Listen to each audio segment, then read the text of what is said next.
Hello दोस्तों, आज हम अनजान रिश्ते एक अनोखी प्रेम कहानी का 20वां भाग लेकर आ गए हैं। दोस्तों, अगर आपने अभी तक इस कहानी के पिछले 19 भाग नहीं देखे हैं तो इस वीडियो के डिस्क्रिप्शन बॉक्स में प्लेलिस्ट का लिंक है, आप वहां जाकर देख सकते हैं। तो दोस्तों, अभी तक हमने देखा था कि निशा प्रेम से कहती है कि क्या आप मेरे साथ कल मंदिर जाएंगे। तो प्रेम बोलता है, हाँ मैंने वादा किया है तो मैं ज़रूर चलूँगा। इसके बाद प्रेम लाइट ऑफ कर देता है। प्रेम दिन भर का थका हुआ था तो उसको नींद आ जाती है, पर निशा को नींद नहीं आती।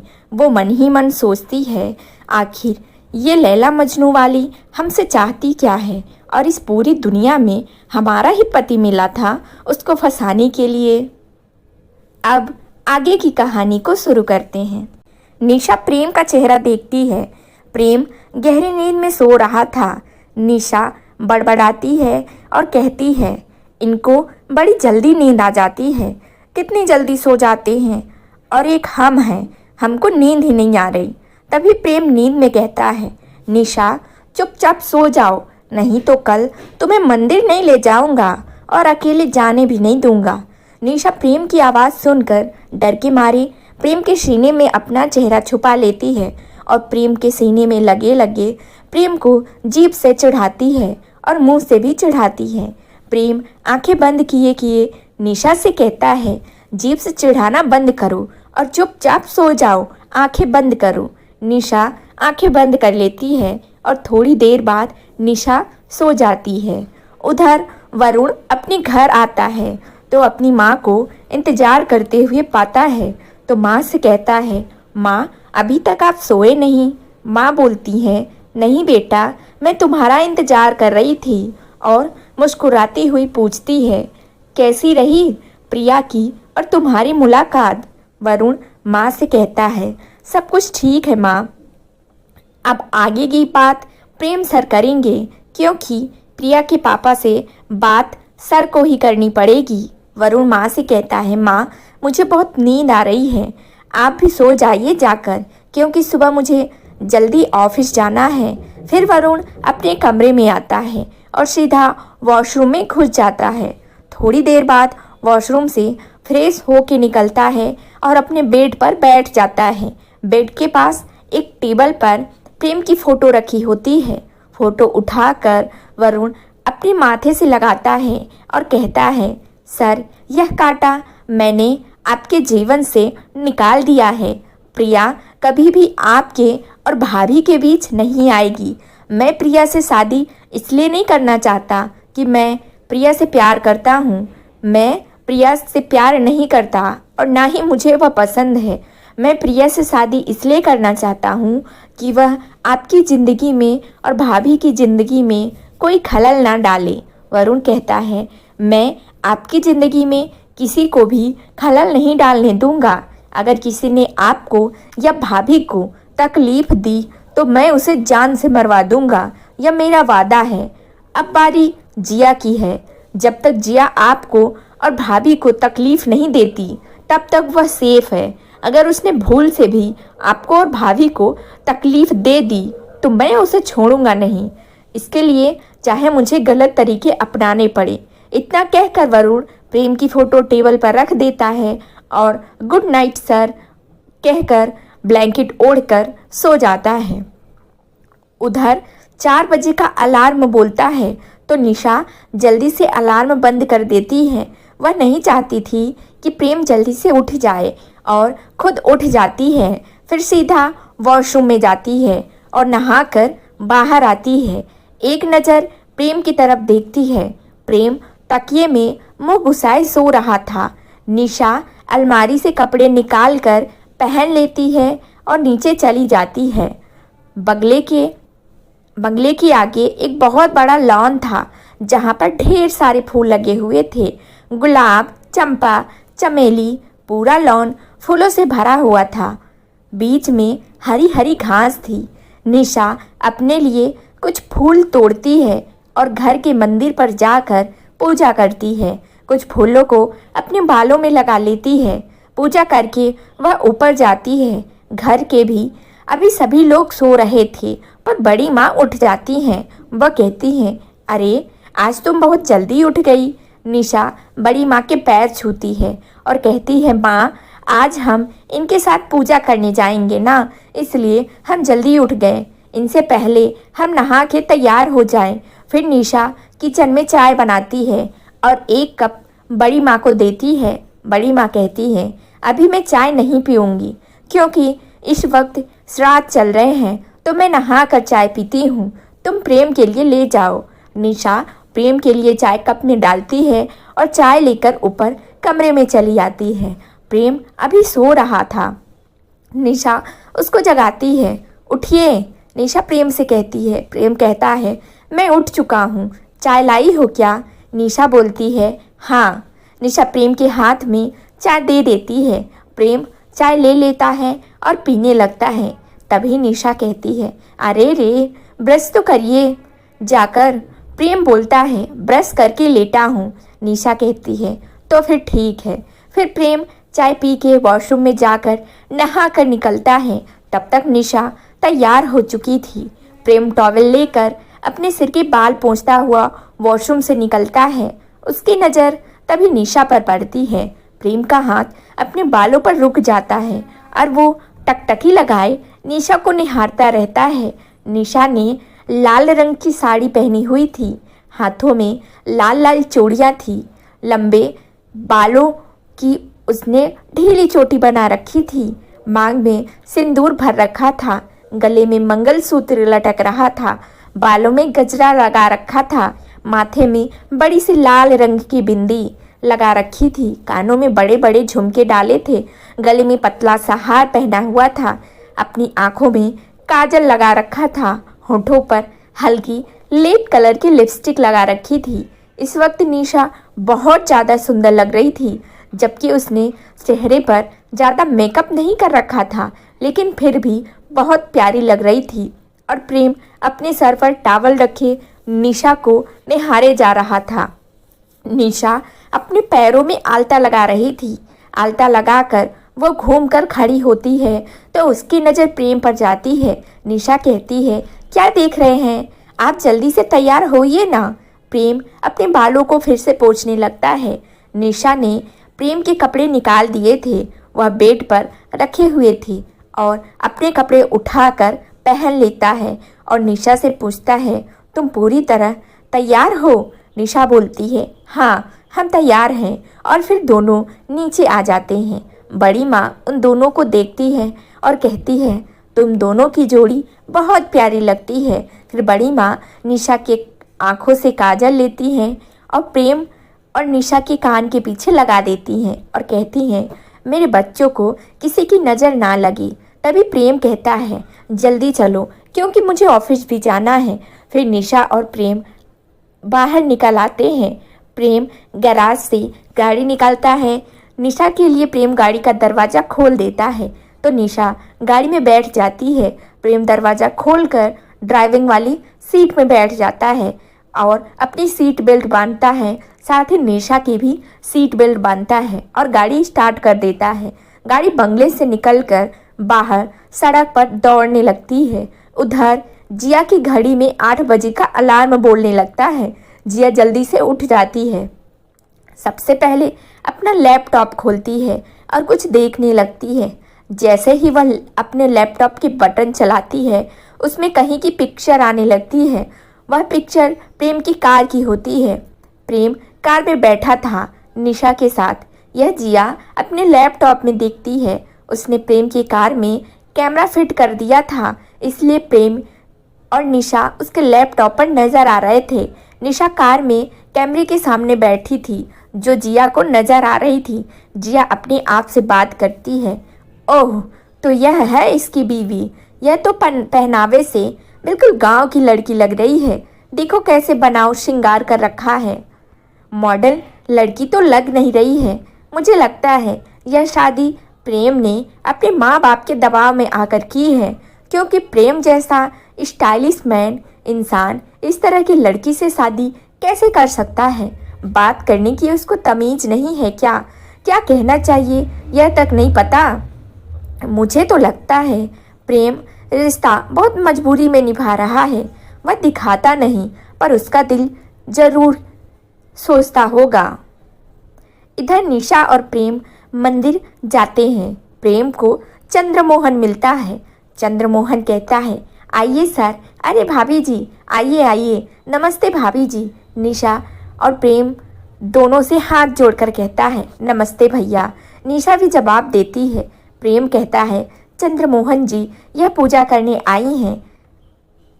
आपने जैसा वरुण सर ने कहा वैसा सब आपने करवा दिया है ना? चंद्रमोहन कहता है, हाँ हाँ, जैसा वरुण सर ने हमें आदेश दिया था वैसे सब करा दिया है। आप जाकर देख लीजिए। प्रेम मंदिर के पास जाकर देखता है। वहाँ मंदिर की जगह पर कंकड़ पत्थर नहीं थे। वहाँ पर एक लंबा चौड़ा बहुत दूर तक लाल रंग का कारपेट बिछे थे। मंदिर भी बहुत खूबसूरती से सजा दिया गया था। निशा देखकर ताली मारकर खुश हो जाती है। अरे, पहले कितना खराब लगता था मंदिर, अभी कितना सुंदर हो गया है और मेरे पैर में कंकड़ भी नहीं चुभेंगे। फिर फेरा लेते वक्त प्रेम निशा से कहता है, जाओ तुम जाकर पूजा कर लो। निशा कहती है, आप भी चलिए ना।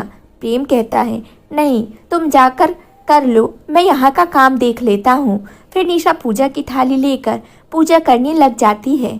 निशा शंकर भगवान जी की पूजा करती है और मंत्रों का जाप करती है। ओम नमः शिवाय, ओम नमः शिवाय, ओम नमः शिवाय, यह कहते हुए पूजा करती जाती है। पूजा करने के बाद आँख मूंद कर मन ही मन भगवान से प्रार्थना करते हुए कहती है, देखो भोलेनाथ बाबा जी, आप सब कुछ जानते हो। यह जो नई मुसीबत हमारे ऊपर आई है इसको आप देखना, हमें नहीं पता, लेकिन आपको तो सब पता है ना। हम किसी का बुरा नहीं चाहते, लेकिन आप सब कुछ जानते हो। वह लड़की हमारे सुहाग को हमसे छीनना चाहती है। आप हमारे सुहाग की रक्षा करेंगे, कोई भी हमारे पति को हमसे छीन ना पाए, यह आपकी जिम्मेदारी है। अगर आप हमारी जरा भी पूजा से प्रसन्न हैं तो हमें यह वरदान दीजिए कि हमारे पति सिर्फ हमारे रहेंगे, वरना अगर कुछ आपने ऐसा वैसा किया तो आप समझ लेना। निशा भगवान को धमकी भी देती है, हम आपसे कभी जिंदगी भर बात नहीं करेंगे और अपनी जान देकर आपके पास आ जाएंगे, जैसे पिछले जन्म में आ गए थे। निशा भोली भाली बातें भगवान से करती है, जबकि सब जानते हैं पत्थर की मूर्ति कुछ नहीं सुनती, पर इंसान का विश्वास होता है कि भगवान सब सुन रहा है। इसी तरह निशा का भी विश्वास था कि उसके भोलेनाथ बाबा सब कुछ सुन रहे हैं। तभी प्रेम उसके बगल में आकर खड़ा हो जाता है और जब निशा आंखें खोलती है तब अपने बगल में प्रेम को पाती है तो उसे ऐसा महसूस होता है जैसे भगवान ने प्रेम को उसके पास खड़ा करके वरदान दे दिया हो कि तुम्हारा पति सिर्फ तुम्हारा ही रहेगा, दुनिया की कोई ताकत उसको तुमसे छीन नहीं सकती। प्रेम पूछता है, तुम्हारी पूजा हो गई? तो निशा बोलती है, हाँ हमारी पूजा हो गई, और प्रेम की तरफ डिब्बे बढ़ाती है जिसमें सिंदूर होता है। प्रेम से कहती है, लीजिए आप हमारी मांग भर दीजिए। और प्रेम डिब्बी से सिंदूर लेता है और उसकी मांग में भर देता है और कहता है, हो गया, तो अब चलें? तो निशा हाँ में सिर हिलाती है। फिर प्रेम और निशा भगवान के आगे हाथ जोड़कर वहाँ से निकल आते हैं। प्रेम चंद्रमोहन से कहता है, चंद्रमोहन जी अब मैं चलता हूँ, आप अपना काम देखिए, जैसा सर वहाँ से आदेश दे आप ऐसे ही काम करिए। चंद्रमोहन निशा से कहता है, भाभी जी नमस्ते। निशा भी नमस्ते कहती है और फिर दोनों कार में आकर बैठ जाते हैं। प्रेम गाड़ी स्टार्ट कर देता है, निशा चुपचाप बैठी रहती है। तभी अचानक प्रेम गाड़ी रोक देता है। ऐसे अचानक गाड़ी रुक जाने पर निशा उसे सवालिया निगाहों से देखने लगती है। प्रेम निशा के हाथ पाँव को टच करता है, उसके मुंह को टच करता है और पूछता है, तुम निशा प्रेम सिंह ही हो ना, कि कोई और तो नहीं हो? कहीं मंदिर में आकर बदल तो नहीं गई? निशा कहती है, कैसी बातें करते हैं, यह हम ही तो हैं। और प्रेम थोड़ा सा मुस्कुरा देता है। प्रेम कहता है, मेरी निशा तो कभी चुपचाप बैठती नहीं, पर आप तो चुपचाप बैठी हैं, इससे मुझे शक होता है कि कहीं मंदिर में बदल तो नहीं गई। निशा खिलखिलाकर हंस देती है। आप भी क्या बातें करते हैं, जब हम बोलते हैं तब आप कहते हैं बहुत बोलती हो, अब जब चुप बैठे हैं तो आप कहते हैं निशा बदल गई। अरे हम वही निशा हैं, बदले नहीं हैं, बस चुपचाप बैठे हुए हैं। निशा प्रेम को बता नहीं सकती थी कि वह जिया के बारे में सोच रही है। जिया ने फ़ोन पर उससे क्या क्या कहा है। तभी प्रेम निशा से पूछता है कुछ खाओगी, क्योंकि सुबह से तो कुछ खाकर चली नहीं हो। तभी निशा कहती है नहीं, आज हमारा सोमवार का व्रत है, इसलिए हम बाहर का कुछ नहीं खा सकते। प्रेम कहता है फ्रूट जूस तो पी सकती हो, चलो मैं किसी रेस्टोरेंट में तुमको फ्रूट और जूस पिला देता हूँ। निशा मना करती है तो प्रेम फिर गाड़ी स्टार्ट कर देता है। गाड़ी फिर सड़क पर दौड़ने लगती है। प्रेम निशा से फिर कहता है चलो निशा, तुम्हें फ्रूट और जूस पिला देता हूँ, मान जाओ, भूखा रहना ठीक नहीं है। तभी निशा कहती है आप भी तो भूखे हो। निशा प्रेम से कहती है अभी प्यार से कह रहा हूँ तो तुम्हारी समझ में नहीं आ रहा, फिर गुस्से से कहूँगा तो कहोगी कि मैं नाराज होता हूँ। प्रेम उसको प्यार भरे लहजे में कहता है तो निशा कहती है नहीं, हम बाहर का आज कुछ भी नहीं खाएंगे, फिर आप किसी दिन टाइम लगाना तो हमको ले कर आना बाहर, तो हम पानी पूरी खाएंगे, हमें पानी पूरी बहुत पसंद है। आप सीधा अब घर चलिए। रास्ते में फिर एक फ्रूट की ठेला लगा होता है। फ्रूट ठेले को देखकर प्रेम गाड़ी रोक देता है। निशा पूछती है क्या हुआ।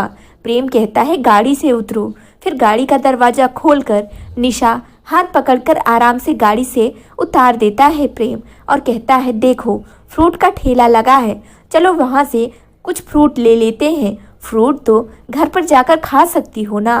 निशा कहती है हाँ, घर पर जाकर हम फ्रूट खा सकते हैं। और फिर दोनों फ्रूट ठेले के पास आ जाते हैं। उस ठेले में एक छोटा बच्चा बैठा होता है जिसकी उम्र लगभग 9 साल तक की होगी।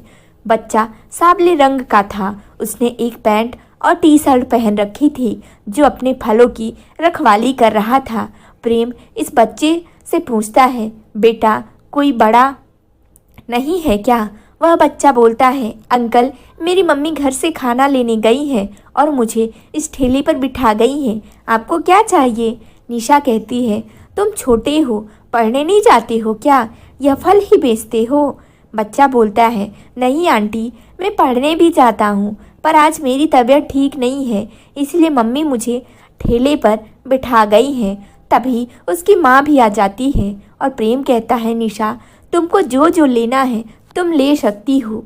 निशा 5-6 तरह की फ्रूट लेती है। प्रेम बच्चे की माँ से पूछता है आप इसको पढ़ने नहीं भेजती क्या। उसकी माँ कहती है नहीं साहब जी, यह पढ़ने जाता है, पर क्या करें, थोड़ी तनख्वाह कम है, घर में पूरा नहीं पड़ता, हमने भाड़े का घर ले रखा है, उसका किराया देना पड़ता है, इसलिए मैं यह ठेला लगा लेती हूँ तो कुछ पैसा आ जाता है। मेरे 2 बच्चे और हैं, वह पढ़ने गए हैं, 3 बच्चों का खर्चा बहुत पैसा लगता है। प्रेम पूछता है तुम्हारे हस्बैंड क्या करते हैं। वह औरत बताती है मेरे आदमी PRM कंपनी में सिक्योरिटी गार्ड हैं, कुछ 7 से 8 हज़ार तनख्वाह मिलती है, तो बताइए साहब कैसे गुजारा होगा। प्रेम सोच में पड़ जाता है। निशा जब फ्रूट ले लेती है तो प्रेम उसे पैसा देता है। प्रेम 500 रुपये ज़्यादा देता है। औरत कहती है नहीं साहब, यह 500 रुपये ज़्यादा है, आप ले लीजिए। प्रेम कहता है पता है, पर रख लो और इस बच्चे को रेगुलर पढ़ने भेजा करो। औरत कहती है ठीक है साहब। फिर प्रेम और निशा को गाड़ी में बैठने को कहता है। प्रेम दरवाज़ा खोलता है, निशा गाड़ी में बैठ जाती है। बच्चा उनसे कहता है बाय अंकल, बाय बेटा, यह कह प्रेम भी ड्राइवर सीट में बैठ जाता है। प्रेम अपनी सीट बेल्ट बांधता है और निशा की भी सीट बेल्ट बांधता है। तभी निशा प्रेम से कहती है गरीबी बहुत बुरी चीज़ है, गरीब इंसान पढ़ नहीं सकता, जो पढ़ा लिखा नहीं होता उसकी समाज में कितनी इज्जत होती है, उसे कोई कम पढ़ा लिखा इंसान ही बता सकता है। अगर आपके चाचा या बुआ के बच्चे ज़्यादा पढ़े लिखे हैं और आप कम पढ़े लिखे हैं तो वह लोग आपकी बेइज्जती करते रहते हैं। ससुराल में अगर आपकी देवरानी जेठानी आपसे ज़्यादा पढ़ी लिखी हैं तो नौकरी करते हैं तो ससुराल वाले हमेशा उस लड़की की बेइज्जती करते रहेंगे जो कम पढ़े लिखे हैं। यहाँ तक कि पति भी कम पढ़ी लिखी लड़कियों की इज्जत नहीं करता। क्या इंसान का पढ़ा लिखा होना इतना ज़रूरी है? प्यार कोई कीमत नहीं रखता।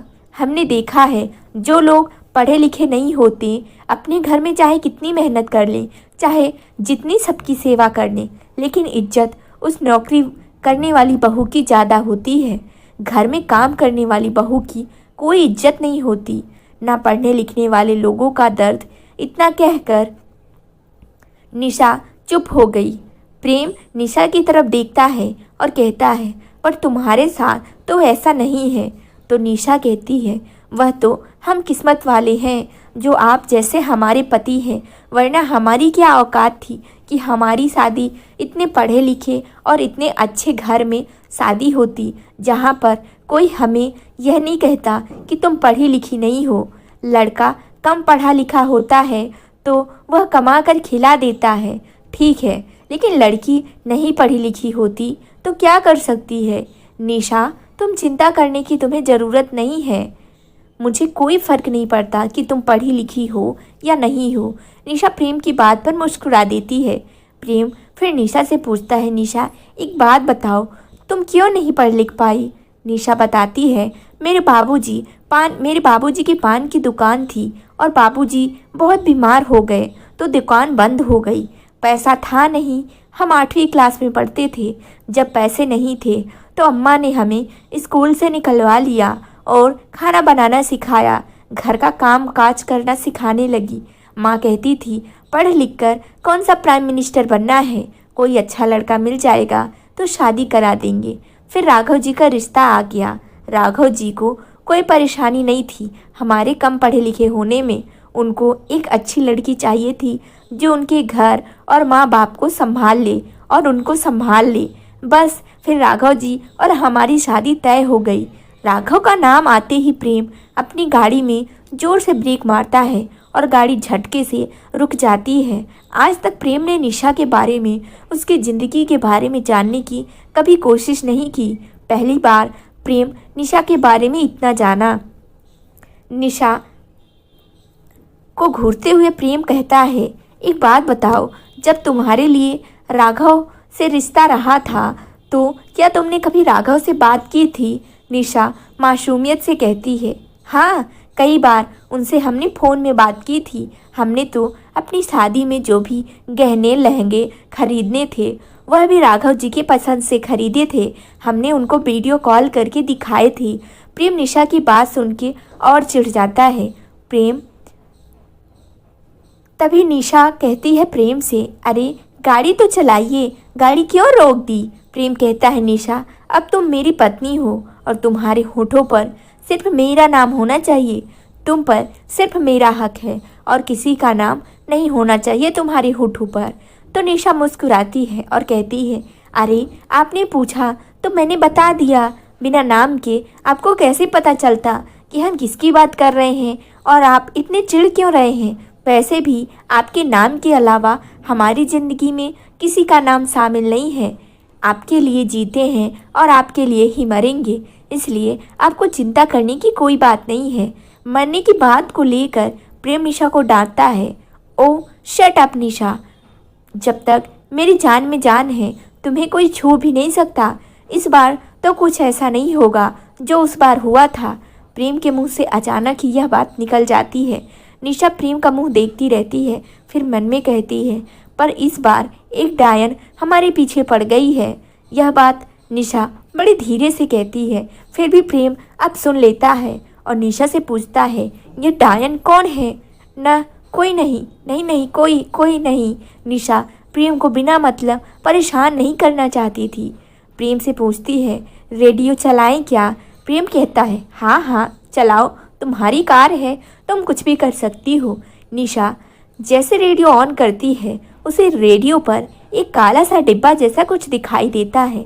वह प्रेम के हाथ में देती है, कहती है, देखिए यह क्या है? प्रेम उसे हाथ में ले लेता है। उसे हाथ में लेते ही प्रेम की आंखें गुस्से से लाल हो जाती है। निशा तुरंत समझ जाती है प्रेम को गुस्सा आ गया है। प्रेम से निशा माफ़ी मांगती है, कहती है हमें माफ़ कर दीजिए, हमें नहीं पता था यह क्या है। प्रेम कहता है तुमने कुछ नहीं किया, तुम्हें माफ़ी मांगने की कोई ज़रूरत नहीं है, तुमने जो किया बहुत अच्छा किया है, वरना मैं तो जान ही नहीं पाता कि मेरी कार में यह भी लगा हुआ है। निशा पूछती है पर यह है क्या? निशा यह एक कैमरा है। निशा कहती है कैमरे से तो फ़ोटो खींची जाती है। प्रेम कहता है नहीं, यह दूसरे कैमरा है। प्रेम निशा से कहता है तुम नहीं समझोगी, घर पर चलकर तुमको बताऊंगा। और वह कैमरा सड़क पर फेंक देता है और प्रेम के जबड़े गुस्से से कंस जाते हैं।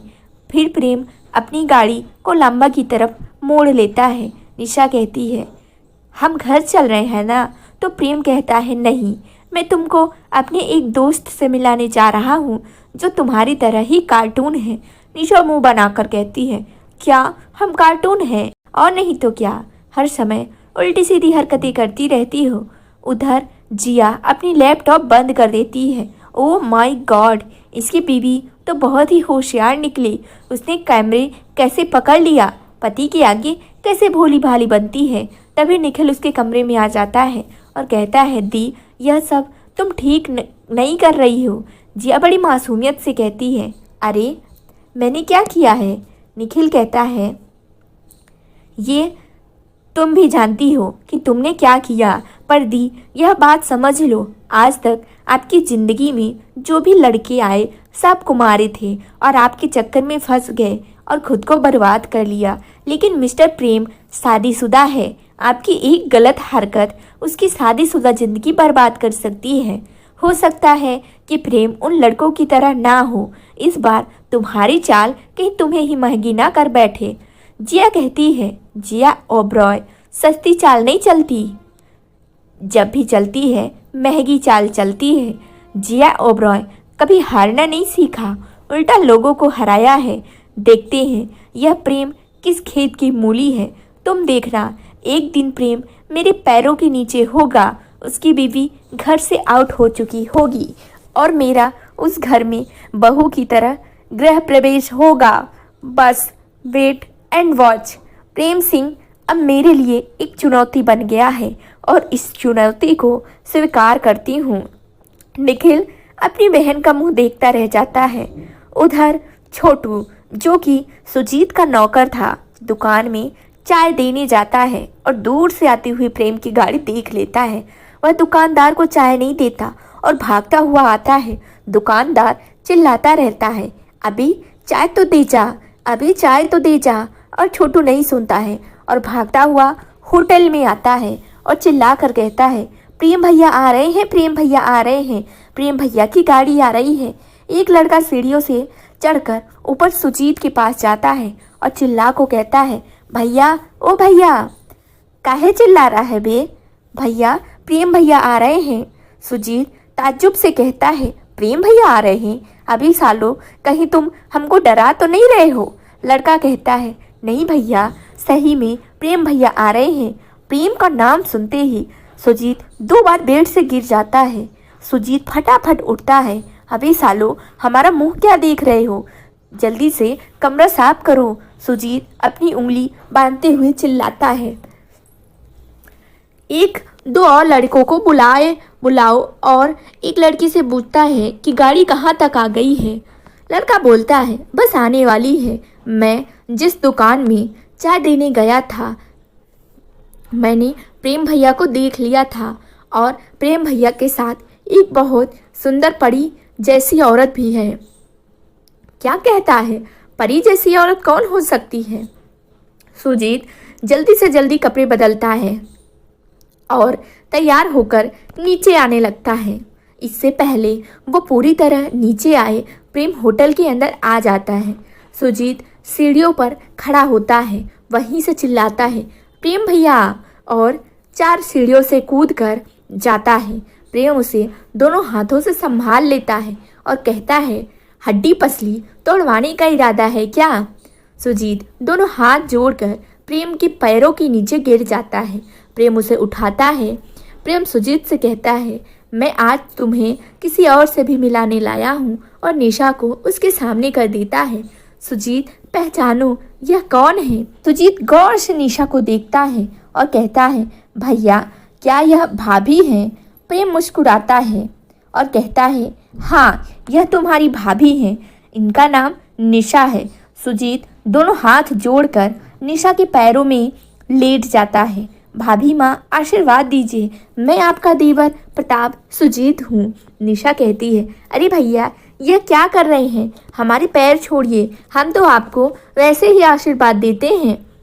भैया भाभी को ऊपर कमरे में ले चलिए, मैं अभी आता हूँ। प्रेम निशा को सीढ़ियों से ऊपर वाले कमरे में ले जाता है। जैसे निशा प्रेम कमरे में जाने को होते हैं, वैसे ही सुजीत पीछे से आता है और कहता है, रुकिए जरा।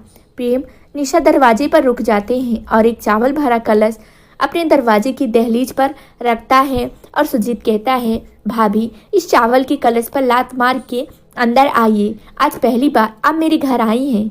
अगर यहाँ माँ होती तो आपका अच्छे से स्वागत करती, पर फिर भी हम लक्ष्मी का स्वागत ऐसे ही करते हैं।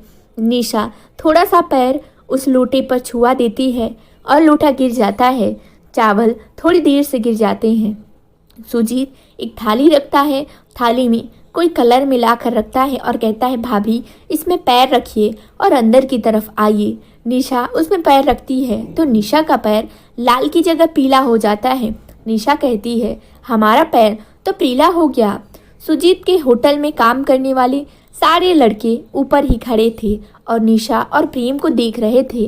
प्रेम दोनों हाथ बांधे मंद मंद मुस्कुरा रहा था और सुजीत की हरकतें देख रहा था। मन में सोच रहा था, इसकी और निशा की जोड़ी अच्छी मिलेगी। देवर और भाभी दोनों ही कार्टून हैं। सुजीत उन लड़कों से कहता है, अबे कौन सा रंग ले आए? यह लाल तो नहीं है, यह तो पीला है। रोशन बोलता है, भैया हमारे पास लड्डू में डालने वाला रंग था, वही हम लेकर आ गए। सुजीत कहता है, अभी घन चक्कर, तुझे लड्डू वाला रंग मिला था, हमने तुमको दुकान से लाने को कहा था। प्रेम सुजीत से कहता है, कोई बात नहीं भाभी का, तुम्हारी आज उपवास है, इसने सुबह से कुछ खाया नहीं है।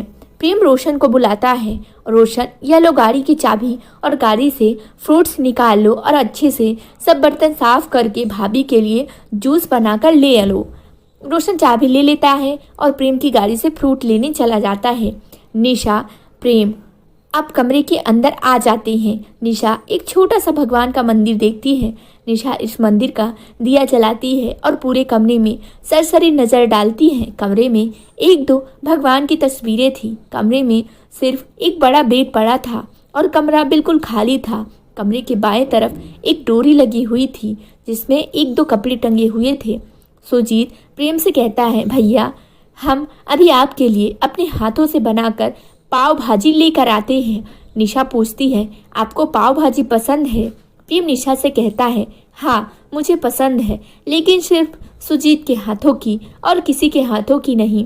फिर सुजीत पाव भाजी बहुत अच्छी बनाता है। फिर सुजीत नीचे चला जाता है। निशा प्रेम अब कमरे में रह जाते हैं। प्रेम निशा से पूछता है, कैसा लगा मेरा दोस्त, है ना तुम्हारी तरह कार्टून? प्रेम निशा से बताता है, भगवान की तस्वीरें यहाँ पर जो लगी हुई हैं, अरे यहाँ हीरोइन की तस्वीरें लगी थी, मुझे आता देखकर अभी अभी हटाई गई है। निशा प्रेम से कहती है, आपको कैसे पता? तो प्रेम बोलता है, मैं अपने सुजीत को बहुत अच्छे से जानता हूँ, इसलिए कह रहा हूँ। तो दोस्तों आगे क्या होने वाला है ये जानने के लिए इस कहानी का अगला भाग जरूर सुने, जो जल्द ही इस चैनल पर प्रसारित कर दिया जाएगा। तो दोस्तों आपको कहानी अच्छी लगी हो तो लाइक करें और चैनल को सब्सक्राइब नहीं किया है तो ज़रूर से ज़रूर सब्सक्राइब कर लें। धन्यवाद।